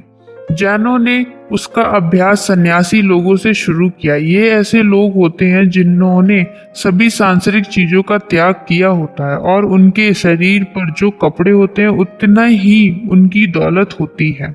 लेकिन यह वैराग्य जैनों का रास नहीं आया। उन्होंने स्टोइज्म का अभ्यास करने की शुरुआत की, जिसमें यही बताया जाता है कि उस जगत में सांसारिक आनंद लेने में कुछ भी गलत नहीं है। जब तक आप उसके गुलाम नहीं हो जाते तब तक यह करना सही है। किसी भी पल वे सभी सुख सुविधाएं नष्ट हो जाएं तो भी उसके लिए तैयार है। यह अवस्था पाना ही उस गुलमहारी से हमारी असली मुक्ति है। सन्यासी की तरह उन चीजों को और उनमें मिलने वाले आनंद को छोड़ना लक्ष्य नहीं है, बल्कि उससे जुड़ी नकारात्मक भावनाओं पर विजय पाना लक्ष्य है। इन भावनाओं पर विजय पाना ही बुद्धिज्म और स्टोइज्म समयादों का मुख्य उद्देश्य है। ये दोनों मार्ग भले ही अलग हैं, फिर भी दोनों अहंकार और नकारात्मक भावनाओं पर ही काम करते हैं। स्टोइज्म और बुद्धिज्म दोनों अच्छी जीवन शैली पर जोर दिया करते हैं। स्टोइज्म के हिसाब से सुख और इच्छाएं सामान्य नहीं है। अगर हम उनके गुलाम ना बने तो उनका लाभ लेने में भी कोई हर्ज नहीं है। किसी भी परिस्थिति में अपनी भावनाओं पर काबू पाना ही स्टोइक का गुण धर्म माना जाता है। बुरे से बुरा क्या हो सकता है? हमें हमारा पसंदीदा जॉब मिलता है, लेकिन कुछ ही समय में हम दूसरी अच्छी नौकरी ढूंढने लग जाते हैं। हमें लॉटरी लगती है तो हम कार खरीदते हैं और लेकिन कुछ ही दिनों में हमें लगने लगता है कि हमारे पास बोट भी होनी चाहिए। हमें हमारा मनचाहा साथी मिल जाता है, लेकिन कुछ ही दिनों में हमारे मन में कोई और कल्पनाएं बनने लगती हैं। इंसान कभी भी संतुष्ट नहीं होता। स्टोइक लोग ऐसा मानते हैं कि इच्छाओं और आशंकाओं के पीछे भागने का कोई अर्थ नहीं है। सद्गुणी इंसान का उद्देश्य होता है निश्चल और स्थिरचित अवस्था प्राप्त करना, यानी ऐसी अवस्था जिसमें क्रोध, लोभ, भय, चिंता जैसे भावनाएं नहीं होती। सिर्फ आनंद, प्रेम, शांति और धन्यवाद के भाव होते हैं। स्टोइक्स इस प्रकार के गुण प्राप्त करने के लिए नकारात्मक कल्पनाएं, चित्रों का प्रयोग करते हैं। वे ऐसी कल्पना करते हैं कि उनके पास जो भी सुविधाएं और साधन है वे छिन गए तो क्या होगा। इस प्रकार वे बुरे से बुरा क्या हो सकता है इसके बारे में पहले ही सोच कर रखते हैं और उस परिस्थिति का सामना करने के लिए तैयार रहते हैं। नकारात्मक कल्पनाएं करते वक्त हमें घटनाओं के बारे में सोचना होता है, लेकिन उनकी चिंता नहीं करनी होती है। सेनेका नाम के एक अमीर इंसान रोम में रहते थे। उनके पास सभी सुख सुविधाएं थी और वे स्टोइक के अभ्यासक भी थे। रोज रात को सोने से पहले वे उस कल्पना का प्रयोग करते थे कि बुरे से बुरा क्या हो सकता है। वे सिर्फ कल्पना ही नहीं करते थे बल्कि उसका प्रयोग भी करते थे। वह एक हफ्ता बिना नौकरों के रहने का अभ्यास करते थे। साथ ही वे हमेशा के शाही खाने और पेयों के बिना रहने का अभ्यास भी करते थे। उसकी वजह बुरा से बुरा क्या होगा इस सवाल का जवाब उनके पास तैयार रहता था और उसके प्रति उनकी चिंता हमेशा के लिए नष्ट होती थी। उच्च भावनाओं के लिए अध्ययन। जैसे हमने शांति के लिए प्रार्थना में देखा, इस प्रकार से नकारात्मक परिस्थितियों की कल्पना करने के साथ साथ वे और एक चीज को बड़ी निरंतरता से करते हैं। जिस चीज पर हमारा नियंत्रण नहीं होता उस चीज को भी वे समझते हैं। जो चीजें हमारे नियंत्रण में नहीं होती उनके बारे में चिंता करने का कोई भी फायदा नहीं होता। हमें यह पता होना चाहिए कि हम कौन सी चीजें बदल सकते हैं और कौन सी नहीं। इस जानकारी की वजह से हमें नकारात्मक भावनाओं को रोकने में मदद मिलती है। एफिटेक्स कहते हैं, आपके साथ क्या घटना होती है यह महत्वपूर्ण नहीं है, महत्वपूर्ण यह है कि आप उस घटना पर क्या प्रतिक्रिया देते हैं। जैन बुद्धिज्म मानता है कि इच्छाओं और आशंकाओं को सहजता से देखना और उनसे मुक्त होना जरूरी है। उनके अपने मन को विचारों से मुक्त करना नहीं, बल्कि विचारों को साक्षी भाव से देखना और उनके साथ बहते हुए नहीं जाना ही ध्यान का असली मकसद है।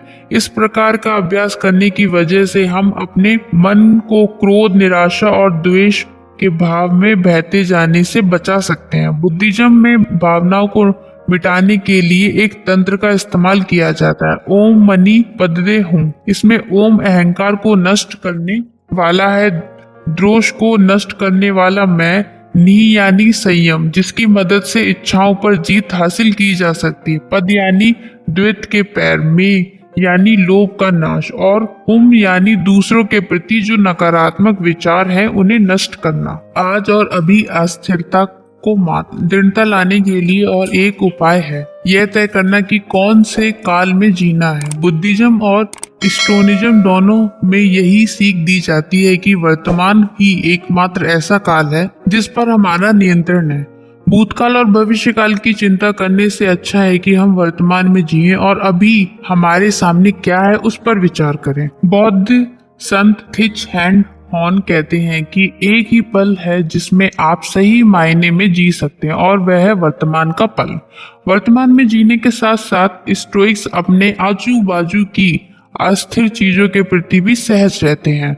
मार्कस ऑरेलियस रोम के राजा थे। उन्होंने कहा था कि हम जिन चीजों को प्रेम करते हैं वे पेड़ के पत्तों की तरह होती है, हवा के एक झोंके से भी वे गिर जाती हैं। उन्होंने यह भी कहा था कि हमारे आजू बाजू में जो घटनाएं होती हैं वे हादसे की वजह से नहीं घटती, वह तो इस विश्व के काम करने का तरीका होता है। हमें एक बात ध्यान में रखनी चाहिए कि जो लोग हमारे आजू बाजू हैं और जो चीजें हमारे आसपास हैं वे सभी कभी न कभी नष्ट होने ही वाली हैं। अगर हम उस बात को ध्यान में रखें तो हम उनके पीछे बहते हुए नहीं जाएंगे। इसमें हमें वर्तमान में जीने की और उस पल जो मौजूद है उसका भरपूर आनंद लेने की प्रेरणा मिलती है। सैनिक बताते हैं कि इस विश्व की हर चीज नश्वर है, क्षणभंग, अस्थिर और सदा बदलने वाला यह जग बौद्ध शिक्षा को केंद्र बिंदु है। इस बात को सदा याद रखने से उनके खो जाने या दूर जाने की वजह से दुख नहीं होता। बाबी साबी और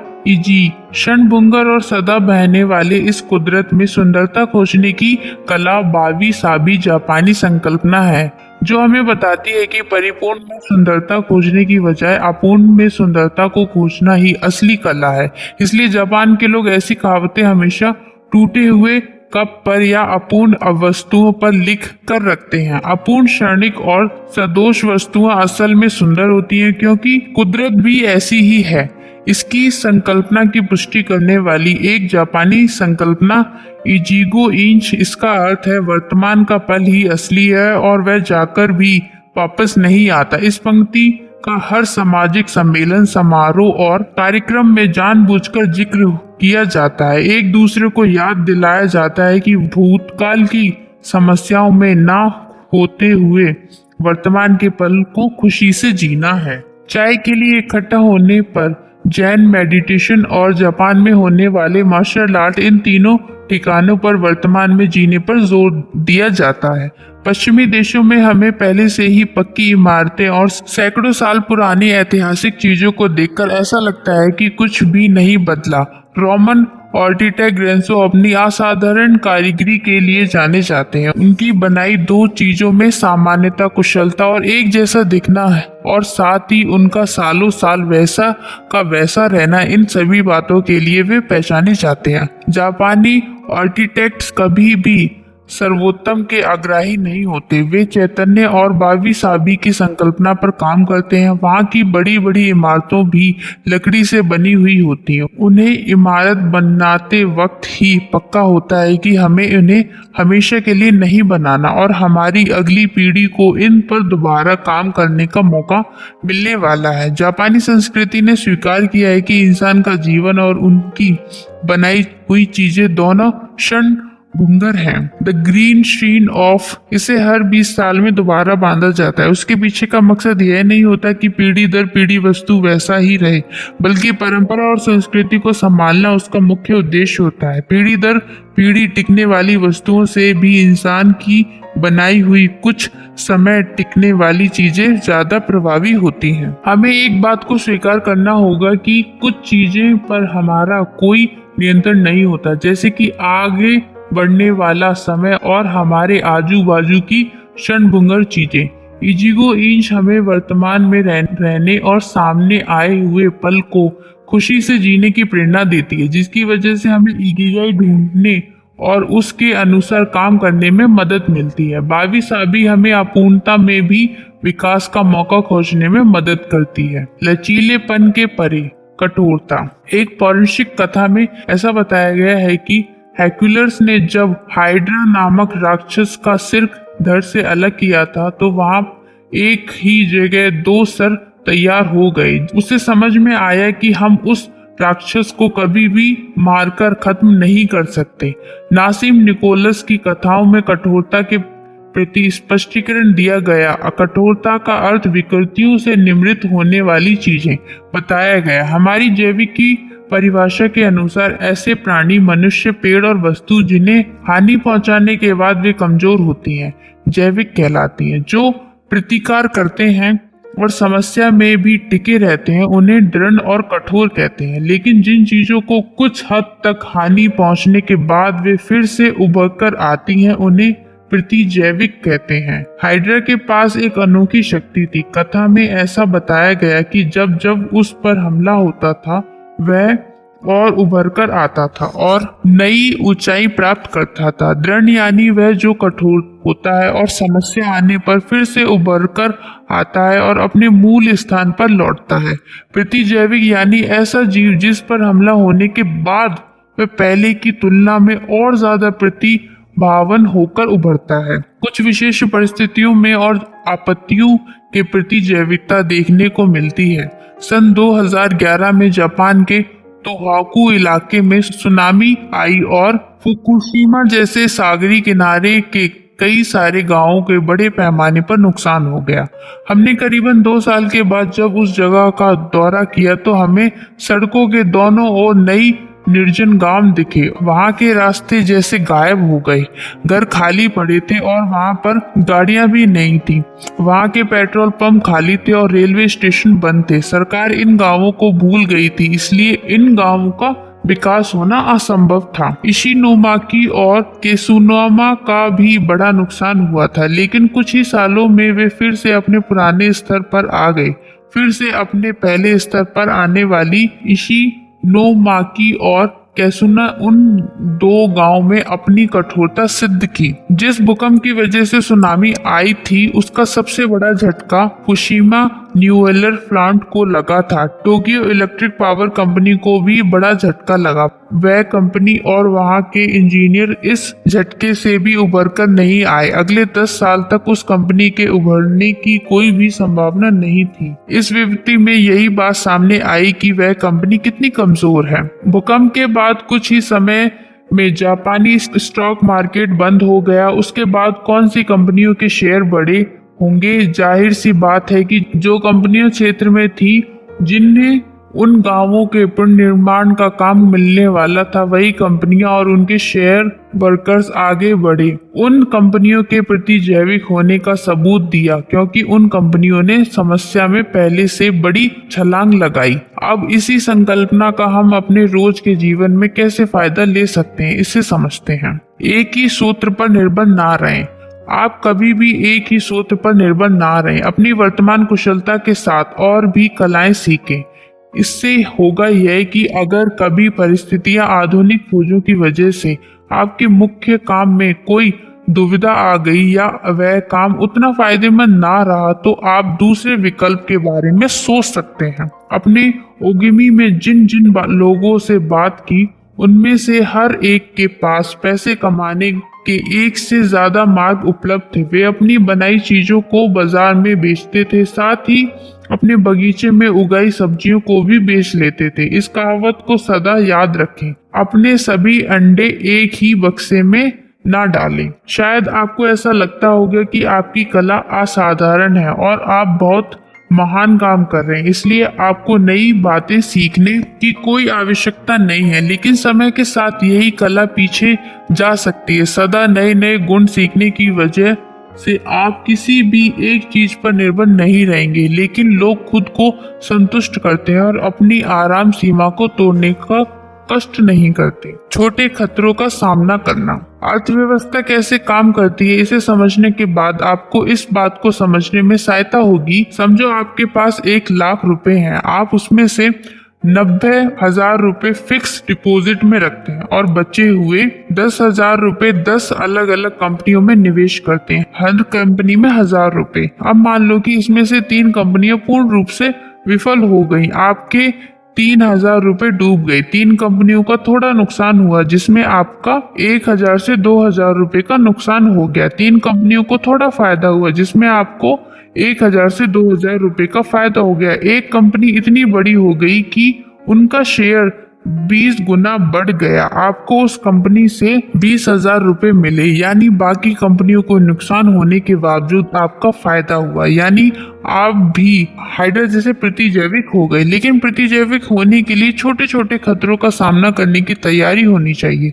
पेपर में आई किसी जानकारी को पकड़कर किसी कंपनी में 1,00,000 रुपए निवेश करना बड़ा खतरा है। कमजोर बनाने वाली चीजों से दूर रहें। हमें उसके लिए नकारात्मक विचारों की मदद लेनी चाहिए। खुद से पूछे कि कौन सी चीजें आपको कमजोर बना रही हैं, किन लोगों या उनकी आदतों की वजह से आपको खतरा महसूस हो रहा है। हम जब नए साल के लक्ष्य बनाते हैं, बड़े बड़े लक्ष्य तय करते हैं, लेकिन ऐसा करने की वजह यदि हम यकीन के साथ और सोच समझकर छोटे छोटे लक्ष्य निर्धारित करें तो ज्यादा फायदा होगा।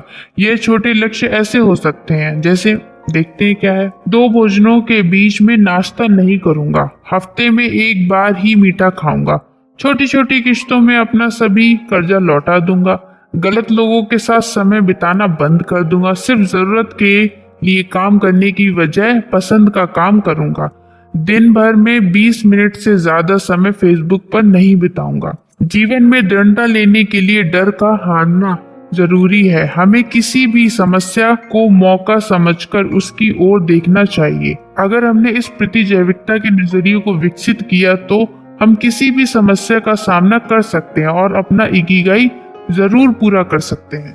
बाबी साबी कहता है कि जीवन सदोष यानी गलतियों के साथ ही होता है और तेज गति से आगे जाने वाला समय हमें यही बताता है कि यह जीवन क्षणभंगुर है। लेकिन अगर हमें हमारा इकिगाई स्पष्ट हो तो इस वर्तमान पल में भी आनंद संभावनाएं हैं। थैंक यू इस बुक को सुनने के लिए।